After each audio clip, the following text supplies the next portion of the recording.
සුබ දවසක් ඔයාලා හැමෝටම Goodbye ශ්‍රී ලංකා YouTube channel එකට ඔයාලා හැමෝම සාදරයෙන් පිළිගන්නවා. ඉතින් අද මම ඔයාලට කියලා දෙන්න හදන්නේ රුමේනියාවේ රැකියාවක නිරත වන සහ රුමේනියාවට පැමිණීමට බලාපොරොත්තු වෙන සිටින ඔයාලට රුමේනියාවේ වැඩ පහසු කර ගැනීම සඳහා එදිනෙදා භාවිතා වන රුමේනියානු භාෂාවේ වැදගත්ම කරුණු කිහිපයක් ගැනයි. ඉතින් අපි මේ මොනවද කියලා බලමු. රුමේනියාවේදී අපිට මුහුණට කෙනෙක් මුණ ගැසුනහම අපි කොහොමද ඔවුන්ව පිළිගන්නේ? එහෙමත් නැත්නම් ඔවුන්ට ආචාරශීලී වෙන්නේ? මෙන්න මෙහෙමයි. සලුත් සලුත් සලුත් මෙම වචනය පිරිමි අයට පමණක් භාවිතා වේ. එහෙමත් නැත්නම් බූනා බූනා බූනා මෙන්න මේ වචන දෙක භාවිතා කරලා අපිට ඔවුන්ව පිළිගන්න පුළුවන්. මේ වචන දෙකෙන් අදහස් වෙන්නේ ආයුබෝවන් හෙලෝ වගේ අදහසක්. ඒ වගේම කොහොමද අපි උදෑසනකදී කෙනෙක්ට ආචාරශීලී වෙන්නේ? අපි දන්නවා සුබ උදෑසනක් කියලා අපි අපේ භාෂාවෙන් කියනවා. ඉංග්‍රීසියෙන් නම් good morning කියනවා. කොහොමද රුමේනියානු භාෂාවෙන් කියන්නේ? මෙන්න මෙහෙමයි. බුන දිමිනාට්සා බුන දිමිනාට්සා බුන දිමිනාට්සා. හොඳට මතක තියාගන්න මේ වචන හරියටම උච්චාරණය කරන්න ඕනේ. බුනසිවා බුනසිවා බුනසිවා. මේ වචනය අපි භාවිතා කරන්නේ සුබ දහවලක් කියන්න. සාමාන්‍යයෙන් මේ වචනය ඕනෑම වේලාවකදී භාවිතා කරන්න පුළුවන්. බුනසෙයාරා බුනසෙයාරා බුනසෙයාරා. සුබ සන්ධ්‍යාවක් මේ විදිහට තමයි සවස් කාලයේ අපිට කෙනෙක් මුණ ගැසුණු විට අපි ආචාරශීලී වෙන්නේ. ඔසි ප්ලකූත් ඔසි ප්ලකූත් ඔසි ප්ලකූත්. මේ ආකාරයට තමයි සුබ දිනයක් කියලා අපි කෙනෙක්ට කියන්නේ. ඉංග්‍රීසි භාෂාවේ විදිහට have a nice day සහ have a good day. ඔසි ප්ලකූත් මේ ආකාරයට අපට කියන්න පුළුවන්. එහෙමත් නැතිනම් මේ ආකාරයට කියන්නත් පුළුවන්. ඔසිබූනා ඔසිබූනා ඔසිබූනා. හරි, ඊළඟ වචනය බලමු. කොහොමද අපි කෙනෙක්ට සුබ රාත්‍රියක් කියන්නේ? නොප්තෙබූනා නොප්තෙබූනා නොප්තෙබූනා. මේ ආකාරයට කියන්න පුළුවන්. අපි කෙනෙක් එක්ක ගනුදෙනුවක් අවසන් කරනකොට කොහොමද අපි එයාට ස්තුතියි කියන්නේ? මුල්තුමෙක්ස් මුල්තුමෙක්ස් මුල්තුමෙක්ස්. හොඳට මතක තියාගන්න මේ වචනය හරියටම උච්චාරණය කරන්න ඕනේ. ආයෙත් කියමු. මුල්තුමෙක්ස්. අපි දැන් බලමු ස්තුතියි කියලා කවුරු හරි අපිට කිව්වම අපි ඒකට ප්‍රතිචාර දක්වන්නේ කොහොමද කියලා. කවුරු හරි පුද්ගලයෙක් අපිට ස්තුතියි කිව්වම අපි ඒකට කුප්ලචේරේ කුප්ලචේරේ කුප්ලචේරේ.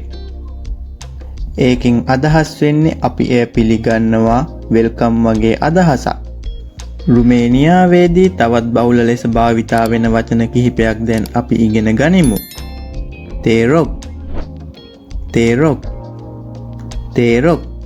මේ තේරොක් කියන වචනයෙන් අදහස් වෙන්නේ ඉංග්‍රීසියෙන් අපි ප්ලීස් නැතිනම් සිංහලෙන් කරුණාකර කියන අදහසයි. සනතාතේ සනතාතේ සනතාත්. මේ වචනයෙන් අදහස් වෙන්නේ සාමාන්‍යයෙන් කිව්සුමක් ගියාම අපි කියනවා හජුමක් ගියා. එන්න මේ වේලාවේදී මේගොල්ලෝ මේ සනතාතේ කියන වචනය හරිම ලස්සනට භාවිතා කරනවා. ඕගොල්ලොන්ට බලා ගන්න පුළුවන්. මේ රුමේනියානු ජාතිකයන් කියන්නේ හරිම ආචාරශීලී අය. හිතන්න දැන් ඔයා ඉන්නේ උදේ ආහාරය, දවල් ආහාරය හෝ රාත්‍රී ආහාරය ගන්න ගමන් කියලා. මෙන්න මේ මොහොතේදී මෙයාලා හරිම ලස්සන වචනයක් භාවිතා කරනවා අපිට සුබ පතන්න. පොෆ්තබුනා පොෆ්තබුනා පොෆ්තබුනා. මේකෙන් අදහස් වෙන්නේ හොඳින් ආහාර ගන්න කියලා වගේ අදහසක්. එහෙමත් නැතිනම් ඉංග්‍රීසියෙන් enjoy your meal කියනවා වගේ අදහසක්. බලන්න ඒ වචනේ තියෙන ලස්සන. පොෆ්තබුනා. මේ වචනය උච්චාරණය කරද්දී කවුරුත් වැරදියට උච්චාරණය කරන්න එපා. ඔයාලට මම මුලින් කිව්වා ස්තුති කියන්නේ කොහොමද කියලා. ඉතින් අපි ඒ වචනය කිව්වම ඒකට ස්තුතියි කියලා කියන්න ඕනේ. මුල්තුමෙස් කියලා. කොහොමද අපි හමුවීමක් අවසන් කරලා එහෙමත් නැතිනම් ගනුදෙනුවක් අවසන් කරලා එතනින් නික්මෙනකොට අනිත් කෙනාට සුබ පතන්නේ? මෙන්න මේ විදිහටයි. පා පා පා. එහෙමත් නැතිනම් තවත් ක්‍රමයක් තියෙනවා. ලරෙවෙදරේ ලරෙවෙදරේ ලරෙවෙදරේ. මේ වචනයෙන් අදහස් වෙන්නේ ගුඩ් බයි කියන එක. රුමේනියාවේදී තවත් බහුල වශයෙන් භාවිතා වන වචන කිහිපයක් ඉගෙන ගනිමු. රුමේනියාවේදී කෙනෙක්ගේ උපන්දිනයකදී හැපි බර්ත්ඩේ කියලා කොහොමද අපි කියන්නේ? අපි දැන් ඉගෙන ගන්න යන්නේ අන්න ඒ වචනය. ලා මුල්තියානි. තාමත් හොඳින් අල්ටා යන්න උච්චාරණය කරන්න බලන්න. ලා මුල්තියානි ලා මුල්තියානි ලා මුල්තියානි. දැන් අපි බලමු අපි කෙනෙක්ව පිළිගන්නේ කොහොමද කියලා. ඒ කිව්වේ අපි සිංහල භාෂාවේදී කියන්නේ සාදරයෙන් පිළිගන්නවා කියලා. බිනයාති වෙනිත් බිනයාති වෙනිත් බිනයාති වෙනිත්. මෙන්න මේ වචනේ සාදරයෙන් පිළිගන්නවා කියන වචනයයි.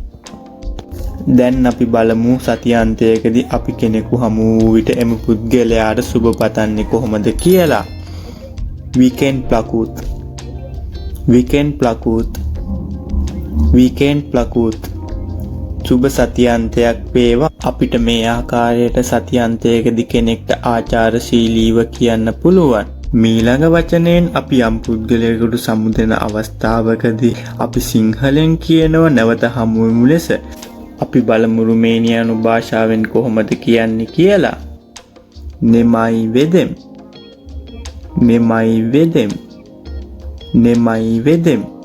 මේ වචනයෙන් අදහස් වෙන්නේ නැවත හමුවෙමු ලෙසයි. ඔන්න යාළුවනේ අදට අපේ පාඩම මෙතනින් ඉවරයි. අද මම හිතනවා ඔයාලා ගොඩක් වචන ඉගෙන ගන්න ඇති කියලා. ඉතින් ඔයාලට මේ වීඩියෝ එක හොඳයි කියලා හිතුණා නම් ඔයාලා මට ස්තුතියක් ලෙස රුමේනියානු භාෂාවෙන් ස්තුතියි කියලා කමෙන්ට් එකක් දාන්න. තවත් මේ වගේ භාෂාව ගැන වීඩියෝ කරන්න මම හිතාගෙන ඉන්නවා. ඔයාලට හොඳයි කියලා හිතුණා නම් channel එක subscribe කරලා bell icon එක click කරලා තියාගන්න. එතකොට මම වීඩියෝ එකක් දාපු ගමන් ඔයාලට බලන්න පුළුවන්. හැමෝටම සුබ දවසක්.